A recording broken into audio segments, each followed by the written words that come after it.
ইউনূস সরকারকে লাথি মেরে এই গদি থেকে সরানো হবে, একদম নিশ্চিত থাকতে পারে। লিখে রাখেন, আমি 17 মার্চে বলেছি এটা।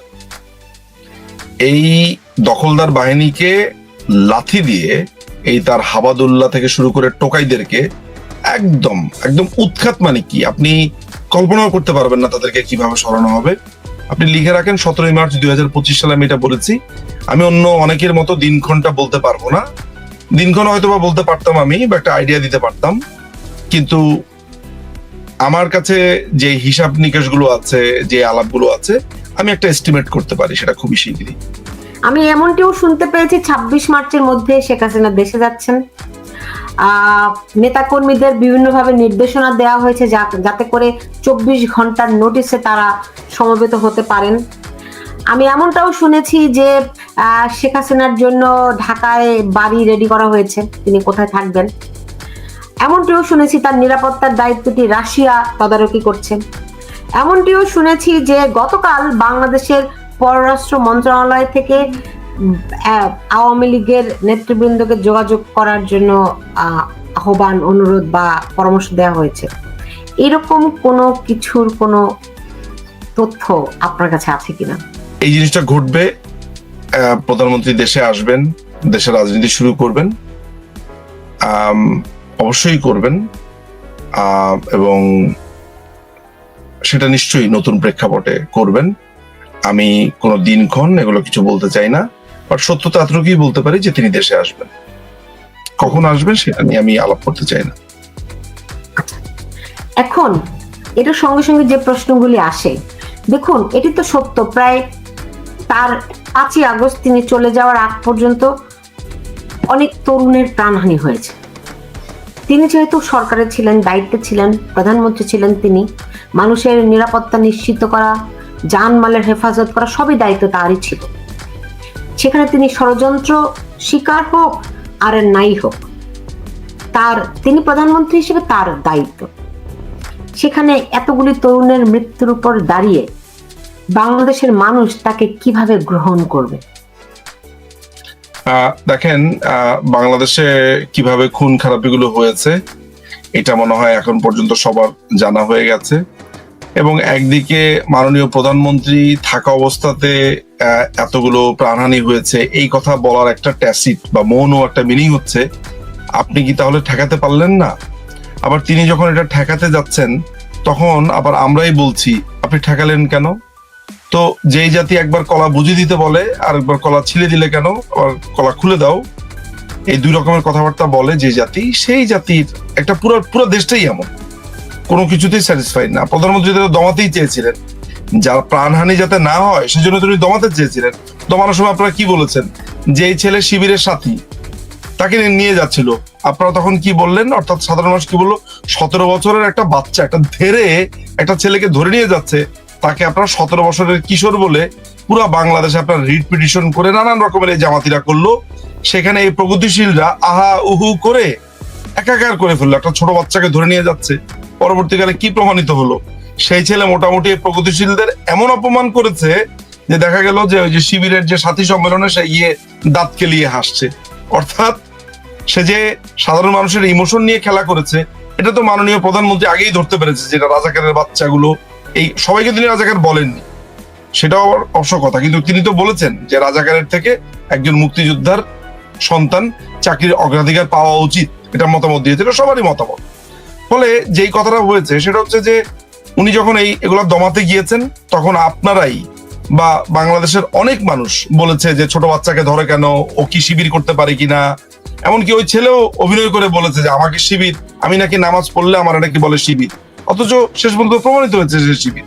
তো এইভাবে নানান ধরনের প্রতারণা যখন করা হয়, এবং এই প্রতারণা সরকার ঠেকাতে পারে, কিন্তু সাধারণ মানুষ যখন এই প্রতারণার ফাঁদে পড়ে সরকার কি আবার দোষী সাব্যস্ত করে, তখন সরকারের তো কিছু করার থাকে না।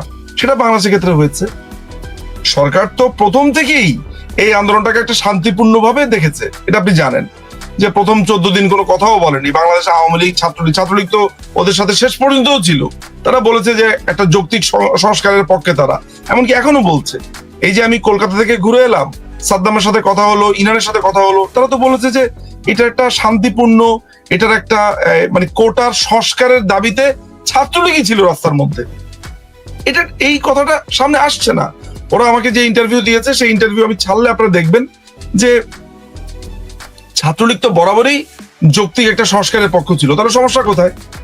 আইন আদালতে জিনিসটা গেছে, এখন ওরা চাইছে আইন আদালতে সরকার হস্তক্ষেপ করবে, আবার একই দিকে বলছে যে আইনের শাসন চাই।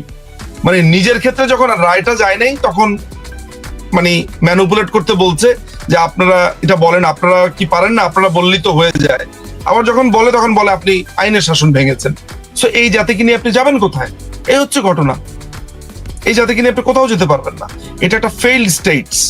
আমি এক কথায় বলে দিচ্ছি যে এটা একটা ব্যর্থ রাষ্ট্র এবং এখানে গৃহযুদ্ধ শুরু হয়ে গেছে।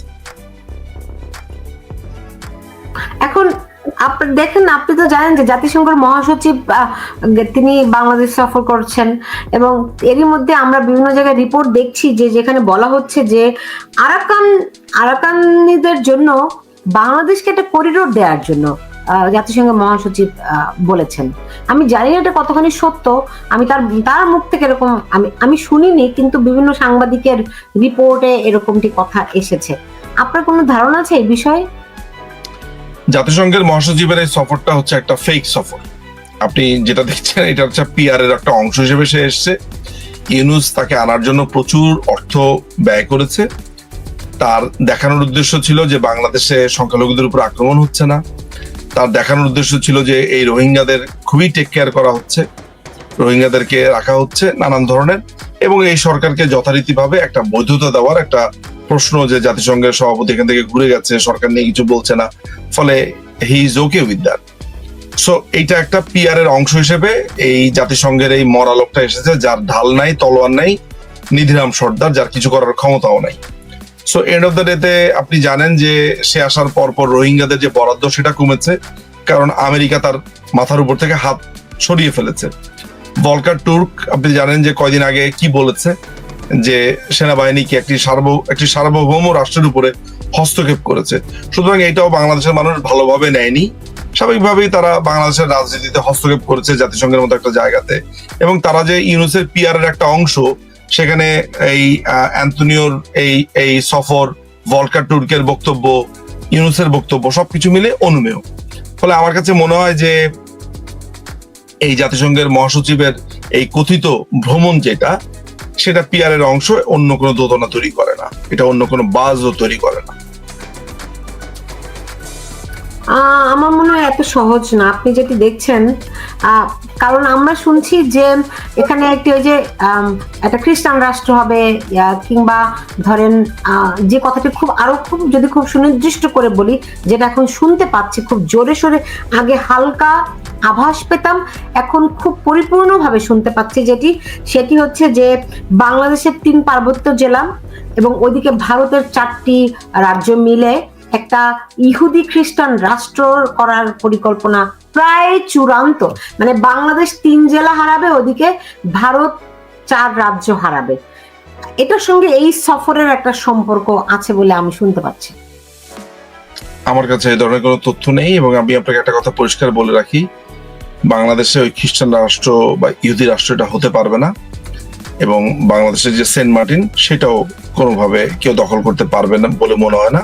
সাধারণ জনতা খুবই অ্যালার্ট আছে। আর আপনি যেটা কথা বলছেন এখন এটা অসম্ভব, রীতিমতো অসম্ভব। ভারতের মাটি ভারতকে ভেঙে ওইখানে আলাদা রাষ্ট্র করবে, এটা মানে আমার কাছে মনে হয় এটা একটা অলীক ঘটনা, এখনো পর্যন্ত আমার কাছে অসম্ভব ঘটনা। আমার এই ক্ষেত্রে আমার এই মতামতটা। আচ্ছা, এখন আমাকে একটু যদি বলতেন যে ধরেন প্রধান উপদেষ্টা যাচ্ছেন চায়না, হিসাবটা কি? আমরা জানি যে জুলাইয়ে শেখ হাসিনা যখন চায়না সফর গেলেন, তিনি চায়না সফর অসমাপ্ত রেখে তড়িঘড়ি করে ঢাকায় ফিরেছিলেন। কেন ফিরেছিলেন আমরা নানান রকম খবরাখবর শুনতে পাচ্ছি, সুনির্দিষ্ট তথ্য আমাদের কাছে নেই।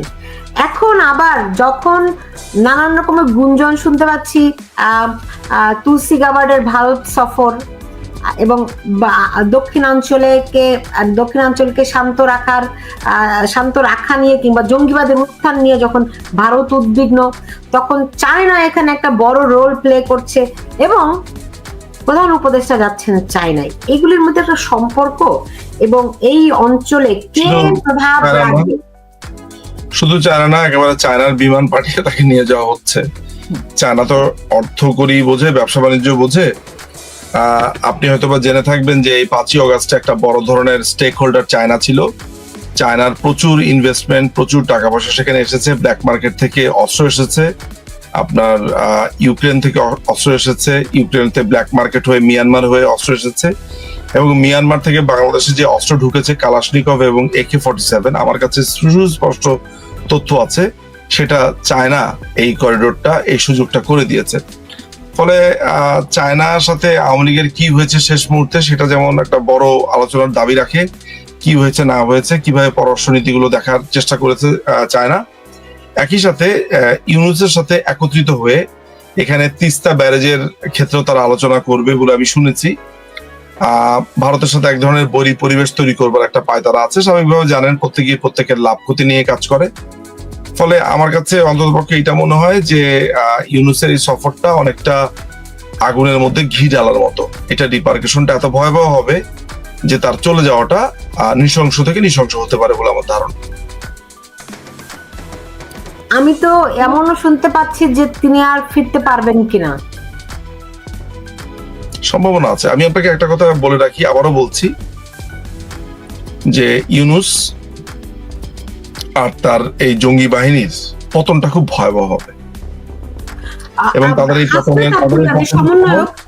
সমন্বয়ক হাসনাত আব্দুল্লাহ পরশুদিন তার সামাজিক যোগাযোগ মাধ্যমে তিনি একটি লিখেছেন যে আওয়ামী লীগ যে পথে পালিয়ে গেছে সে পথেই ফেরত আসার ষড়যন্ত্র করছে। তার 2-3 ঘন্টা পরে বোধহয় লিখেছে যে আওয়ামী লীগের চ্যাপ্টার ক্লোজড, ফুল স্টপ। এটা কিসের আলামত? এইসব বাচ্চা ছেলে পেলেদের কথাবার্তা, এদের রাজনীতি সম্পর্কে ধারণা নাই, পড়ালেখা ঠিক মতো করেনি, বস্তির ফকিন্নির ছেলে পেলে, এসব ফকিন্নি বস্তি টোকাই, এদের ব্যাপারে কথা। আপনি একজন PhD হোল্ডারের কথা আমাকে বলেন, আমি তার কথার জবাব দিতে রাজি আছি। আপনি একজন একাডেমিশিয়ানের কথা বলেন, বিশ্লেষকের কথা বলেন, এই বাচ্চা ছেলে পেলে, এদের হাঁটুর বয়সী ছেলে পেলে, এরা ফেসবুকে স্ট্যাটাস লেখে ব্রো, এরা ফেসবুকে স্ট্যাটাস লেখে ক্লোজড, আওয়ামী লীগের ক্লোজড। ও আওয়ামী লীগ বানান করতে পারবে ঠিক মতো? মানে আমি আসলে কাকে নিয়ে আলাপ করবো? ওরা আওয়ামী লীগের 75 বছরের পুরনো একটা দল, তার মতো 3 দিন আগে জন্মেছে, এর বয়স এখনো 19ও হয়নি মনে হয়, এরা কথা বলছে আওয়ামী লীগ নিয়ে। তো এর কথার কি জবাব দিব? এর সাথে খেলা হবে না, ওর বাপদের সাথে খেলা হবে আমাদের। এর এইসব 3 ইঞ্চি এর সাইজও আপনি দেখেন। তো আমি এইভাবে আমাকে এই কারণে বলতে হচ্ছে যে এত বেশি বিরক্ত ও ফেসবুকে, মানে ওকে আজকে আপনার মতো সাংবাদিক আজকে তাকে গুনছে বিকজ রাষ্ট্র ক্ষমতা দখল করেছে। ফলে I don't care about this Sarjis and Hasnat, they are nothing. এখানে খেলোয়াড় তো অন্য জায়গাতে, এরা তো খেলোয়াড় না, এরা তো হচ্ছে আপনার মলম বিক্রেতা। এরা খেলোয়াড় না। খেলোয়াড় যে আসল খেলোয়াড়, যারা আসল খেলোয়াড় তার দিকে তাকান। খেলোয়াড় অন্য জায়গাতে বসে আছে, খেলা দেখছে। তো ধরেন শেখ হাসিনা যদি ফেরেন, সেক্ষেত্রে দলের নেতা কর্মীরা নিশ্চয়ই সবাই ফিরবে নাকি? দল নতুন করে পুনর্গঠিত হবে? দলের নেতা কর্মীরা ফিরবে, দল পুনর্গঠিত হবে কিনা সেটা তো মাননীয় প্রধানমন্ত্রী এবং বাংলাদেশ আওয়ামী লীগের প্রেসিডিয়াম, প্রচুর সদস্য আছে, একটা কাউন্সিল আছে। বাংলাদেশ আওয়ামী লীগ সিদ্ধান্ত নেবে তার দল কি করবে না করবে, কিভাবে আগাবে, সামনে আগাবে।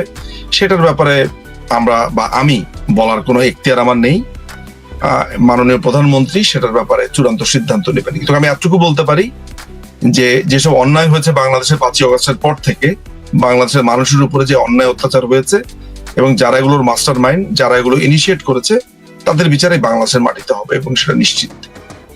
কিন্তু অনেকেই তো বলছেন এটা একটা অলীক স্বপ্ন, এটা একটা বাস্তবতা বিবর্জিত এবং এটা একটা পাগলের প্রলাপ। কোনটা পাগলের প্রলাপ? মানে শেখ হাসিনা ফিরছেন খুব সহসায়, খুব দ্রুত।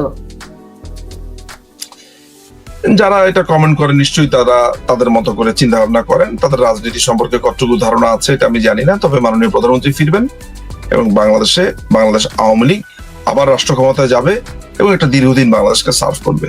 Bangladesh Awami League is the answer. বাংলাদেশের লক্ষ কোটি মানুষ মাননীয় প্রধানমন্ত্রী শেখ হাসিনা দেশ রত্নকে ভালোবাসে, তার জন্য জীবন দিতে প্রস্তুত। আপনার এই 10,000, 20,000, 30,000 এই মব সন্ত্রাসী জামাত শিবির হিজবুত তাহরির কি বললো, এটা নিয়ে বাংলাদেশ আওয়ামী লীগ চিন্তা করে না। সাধারণ মানুষ এখন রাস্তার মধ্যে বলছে আগেই ভালো ছিলাম, তাকে ফেরত আনুন। তিনি এই শয়তানগুলোকে বোতলবন্দি করে রেখেছে। এটা সাধারণ মানুষ বলছে, এটা তো আমার কথা না। আমি কি একবার বলেছি আগে ভালো ছিলাম? কারণ আমি তো আগে ভালো ছিলাম, সবসময় ভালো ছিলাম। মাননীয় প্রধানমন্ত্রী বা বাংলাদেশ আওয়ামী লীগ যখন ছিল তখন, তো নতুন করে আমাদের জন্য কিছু বলা নেই। সাধারণ মানুষ কি বলছে? আগেই ভালো ছিলাম কেন বলছে? কারণ তাকে মিস করছে, বুঝতে পারছে যে তারা ভুল করেছে। শত শত মানুষ, আপনি নিজেও দেখেছেন, স্ট্যাটাস দিচ্ছে, তাদের ভুল স্বীকার করে স্ট্যাটাস দিচ্ছে। কেন দিচ্ছে? তারা ভুল পথে পরিচালিত হয়েছে। সুতরাং মানে এইটা বঙ্গবন্ধুর স্বাধীন করা দেশ, বঙ্গবন্ধুর মাধ্যমে এই দেশটা পেয়েছি। জাতির পিতার সন্তান এই দেশে আসতে পারবে না, রাজনীতি করতে পারবে না, চ্যাপ্টার ক্লোজড। আসলে হয় কি, সভ্য সমাজে থাকি তো, টকশোতেও আসি, মানুষজন দেখে, তাই অনেক সভ্য সমাজে থাকার এটা একটা বড় যাতনা হচ্ছে।